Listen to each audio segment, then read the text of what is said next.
Hello साथियों, स्वागत है आपका हमारे अपने YouTube channel Ajit art all classes पे। जैसा कि आपके लिए हम पहले जो क्लास लेकर के आए थे, राजस्थानी शैली स्टार्ट की है और हमने क्षेत्र वाइज कौन कौन से शैलियाँ हैं उनके अंतर्गत मेवाड़, मारवाड़, हड़ौती, ढूंढार क्षेत्र थे चार, और चारों क्षेत्र के अंतर्गत जो उसके शैलियाँ थी उनके बारे में हमने चर्चा की थी। ठीक है, और राजस्थानी शैली का नामकरण क्या है, किसने क्या नामकरण किया है, वो सारी चीज़ें हमने बता दी थी। और राजस्थानी शैली का नाम कैसे पड़ा, कहाँ से पड़ा, तो इत्यादि चीज़ें जो हमने आपको पहले से बता रखी हैं। उसी के आगे का जो आज का हम पार्ट है, भाग 2 राजस्थानी शैली के, उसी के आगे का जो सिलेबस यानी चैप्टर है उसको हम आज पढ़ाने जा रहे हैं। तो राजस्थानी शैली का अभी तक तो हमने नामकरण पढ़ा है, लेकिन आज हम इसमें आप लोगों को राजस्थानी शैली की पूरी पीठिका बताएंगे कि राजस्थानी शैली जो है कि कहाँ से निकल के आई है, किस शैली से प्रभावित है, किन शैलियों से। कोई भी शैली होती है, जब कोई शैली नया रूप लेती है या नया जन्म लेती है तो किसी न किसी शैली से वो निकल के आती है, तभी उस शैली अगली शैली का जो है जन्म होता है। ठीक है, तो वहीं हम राजस्थानी शैली की पूर्व पीठिका जो है, इसकी पूर्व पीठिका मतलब है कि इस राजस्थानी की पहले की जो शैली थी, किस शैली से प्रभावित होकर के किन शैली से निकल के आई है राजस्थानी, उसके बारे में हम आप चर्चा करेंगे। ठीक है, तो आइए हम देखते हैं। नंबर 1 पे स्क्रीन पे दिख रहा है, लिखा हुआ है राजस्थान शैली की पूर्व पीठिका।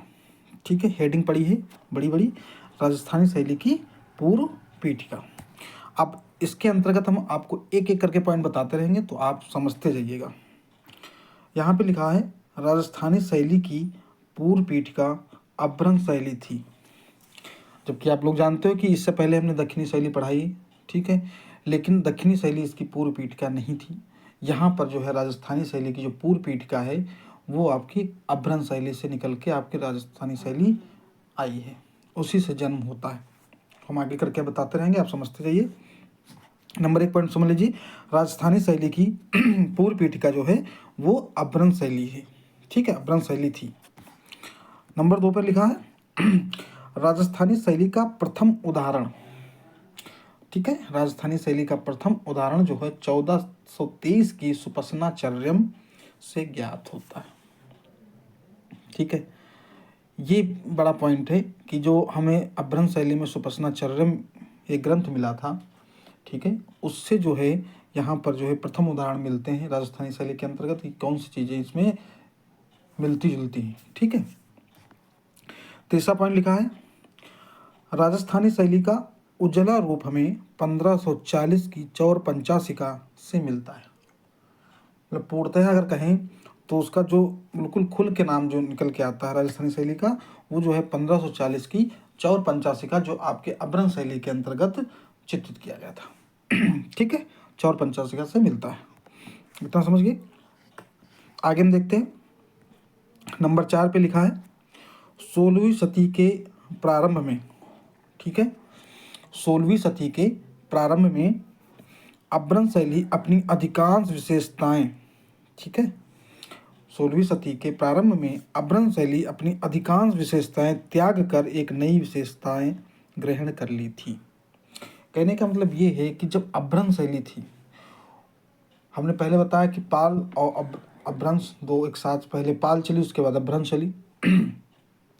और अभ्रंश से निकल के जो आपकी है ये आपकी राजस्थानी शैली है, क्योंकि यहाँ पे क्या है कि इस शैली ने बहुत सारी ऐसी चीज़ें थी जिन्होंने इनके अंतर्गत जो कलाकार थे वो चित्रण करना कम कर दिए थे, यानी कि बिल्कुल हटा दिया था। वहाँ पे एक नई शैली का, यानी कि नए रूप में, नए स्टाइल में, नए रंग में, ठीक है, नए चश्म चेहरे में एक नया रूप दिया, तो उसी से जो है वहाँ से एक नई विशेषता ग्रहण कर ली थी, इसीलिए इस राजस्थानी शैली का जन्म होता है। ठीक है,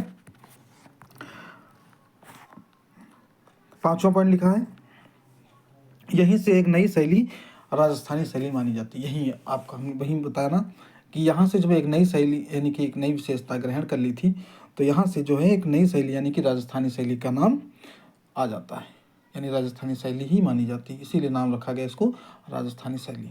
ठीक है, अब हम ये भी बता दें कि अभ्रंश शैली और आपकी राजस्थानी शैली में अंतर क्या है।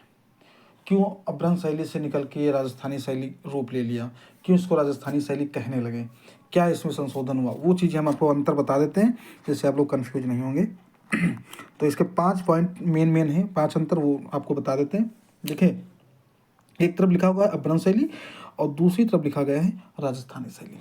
ठीक है, तो अब इसमें समझने के लिए आपको ये जरूरी है कि आप लोग पहले ये समझ लीजिए कि यहाँ पे जो सवा चश्म इसमें अपभ्रंश शैली में क्या कैसे चश्म के चेहरे थे और राजस्थानी में कैसे चश्म बनने लगे थे, ये सारी चीज़ आपको बता दें। तो नंबर 1 पॉइंट पे लिखा गया है सवा चश्म की अधिकता थी। आप लोग जानते हो पाल और अपभ्रंश में ज़्यादातर सवा चश्म चेहरे ही बनाए गए। हमने बताया था चश्म जो हमारा चेहरा जो होता है, सवा चश्म का मतलब होता है कि दूसरी तरफ का हल्की सी आँख और हल्की सी ऊँट दिखनी चाहिए। ठीक है, वो आपका आधी आँख, हल्की से मतलब आधी आँख और आधी ऊँट दूसरी तरफ की। ठीक है, और एक तरफ की पूरी ऊँट। ठीक, तो उस तरीके से ये चश्म था, वो सवा चश्म की अधिकता थी। राजस्थानी में शैली में क्या हो गया, इसमें हो गया उसी के सामने देखो, यहाँ पर सिर्फ एक चश्म चेहरे की दिखता रही। अब सवा चश्म हटा करके सिर्फ एक तरफ की, यानी कि एक तरफ का चेहरा जो है, ये आधा गाल, ठीक है, एक आँख, आधी नाक और आधी ओंठ इत्यादि जो है, इस तरीके का चेहरा जो है बनने लगा था, अधिकता है। ठीक है, दूसरा पॉइंट लिखा गया ताड़पत्र का प्रयोग हुआ। जानते हो अपभ्रंश शैली पाल शैली में ताड़पत्री ग्रंथ बने हैं, बहुत ग्रंथ चित्रित भी हुए हैं, लिखे गए हैं। और यहाँ पर क्या हुआ था, इसमें वसली का प्रयोग हुआ है। और वसली क्या होता है ये हम अभी आगे बताएंगे, अभी इतना समझ लीजिए। यहाँ पर वसली का प्रयोग होता है, वसली क्या होती है उसको अलग से हम समझा देंगे। ठीक है, तो इसमें ताड़पत्र का प्रयोग होता था, इसमें वसली का प्रयोग हुआ है। और तीसरा पॉइंट लिखा गया है सुनहरे रंगों का प्रयोग हुआ है अपभ्रंश शैली के अंतर्गत। ठीक है, अपभ्रंश शैली के अंतर्गत सुनहरे रंगों का प्रयोग हुआ है। और राजस्थानी शैली के अंतर्गत क्या हुआ है, रंगों तथा अलंकरण में वृद्धि हुई। सिर्फ अपभ्रंश में सुनहरे रंगों का प्रयोग हुआ है, यानी कि चमकते हुए। ठीक है, और राजस्थानी शैली के अंतर्गत रंगों के साथ साथ जो है अलंकरण में भी वृद्धि हुई, यानी कि यहाँ पे रंगांकन करने के बाद पीछे जो अलंकरण किया जाता है, सजावट की जाती है, वो भी यहाँ पर वृद्धि हुई, यानी कि बहुत ज़्यादा मात्रा में धीरे धीरे बढ़ता गया है। चौथा यहाँ पे अपभ्रंश शैली में देखिए चौथा क्या है, सादी अंतराल व्यवस्था थी। सिर्फ कुछ नहीं, केवल रंगांकन करके छोड़ दिया जाता था, कोई भी ये नहीं है कि उसका अंतराल जो है कई खंडों में विभाजित किया गया, सादी अंतराल रहती थी। ठीक है, और इसमें क्या होता था, राजस्थानी शैली में क्या है, कई खंडों वाली अंतराल व्यवस्था है। ठीक है, कई खंडों वाली अंतराल व्यवस्था है। नंबर 5 देखते हैं, इसमें लिखा है इसमें रेखाएं कोणीय थी, यानी कि अपभ्रंश शैली के अंतर्गत जो रेखाएं थी वो कोणीय थी, नाती कि उसमें कोई लयात्मक नहीं था। ठीक है, जैसे कोण की लाइनें खींचते हैं बिल्कुल सीधी सीधी, कहीं भी लयात्मक प्रभाव नहीं था, इसलिए यहाँ पे क्या थी, इसमें रेखाएं जो हैं कोणीय देखी गई हैं। और आपकी वही राजस्थानी शैली में इसमें रेखाएं गोलाई लिए हैं, यानी कि इसमें थोड़ा बहुत लयात्मक रूप दिखाया गया है। तो ये 5 अंतर जो हैं अपभ्रंश शैली से निकल करके आए हैं, और जिनको सुधार हुआ है तो वो उस रूप को जो है राजस्थानी शैली मान लिया गया है। ठीक है, यहाँ पर ये सारी चीज़ें आपको अंतर बता दिए जिससे आप लोग कंफ्यूज ना हो कि राजस्थानी और अपभ्रंश शैली में क्या ऐसा हुआ, क्यों पूर्व पीठिका बोली जाती है, क्यों अंतर हुआ, कि कैसे शैली का जन्म हुआ। तो ये चीज़ इसलिए बता दी कि थोड़ा सा संशोधन हुआ और थोड़ा सा अच्छा कार्य हुआ, इसलिए यहाँ पर इसको राजस्थानी शैली के अंतर्गत रखा गया। अगला हम देखते हैं। ठीक है, आइए अगला हम आते हैं वहीं पे। अब यहाँ पे समझने वाली और बातें हैं। यहाँ पे लिखा है 16वीं शती के ग्रंथ जिन पर उपरोक्त प्रभाव आए। ठीक है, अब कुछ ऐसे ग्रंथ थे, ठीक है, जिन ग्रंथ पर उपरोक्त प्रभाव कहने का मतलब ये है कि जो हमारे राजस्थानी शैली का जो है प्रभाव किन किन ग्रंथों से निकल के आया है, तो वो हम ग्रंथ बता देते हैं आपको। तो नंबर 1 पे 1516 का महाभारत है।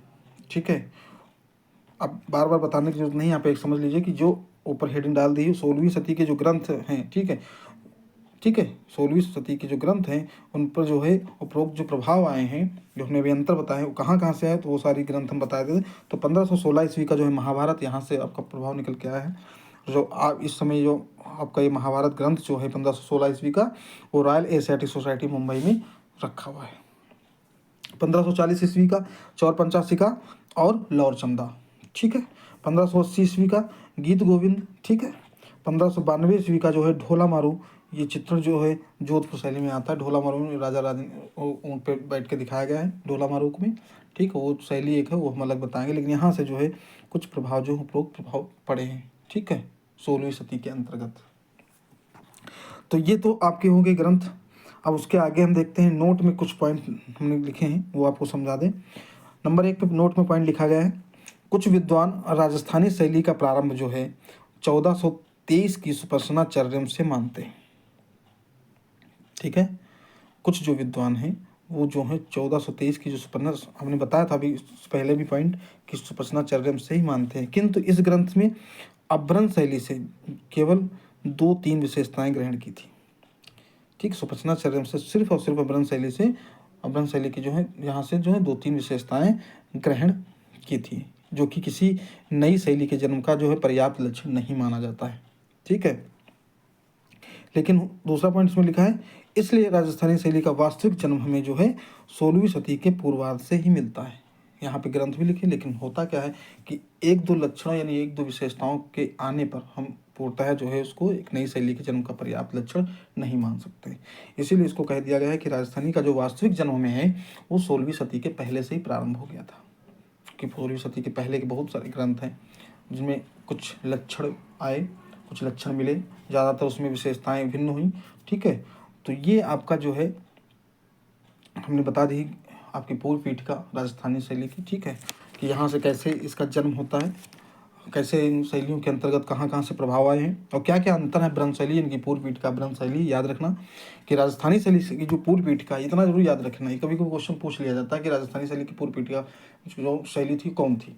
तो राजस्थानी शैली की जो पूर्व पीठिका शैली है उसको हम क्या कहेंगे, अभ्रंश शैली, ठीक है।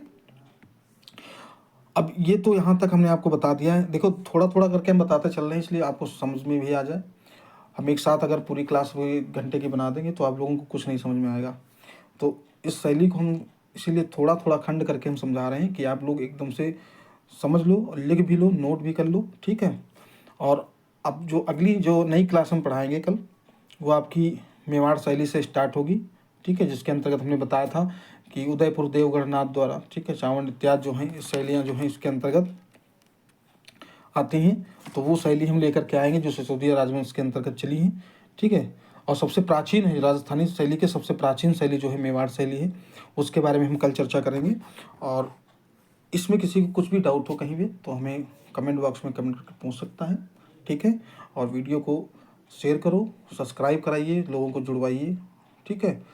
कमेंट करिए, लाइक करिए। और आने वाली क्लास तक के लिए सबको सभी को राधे राधे।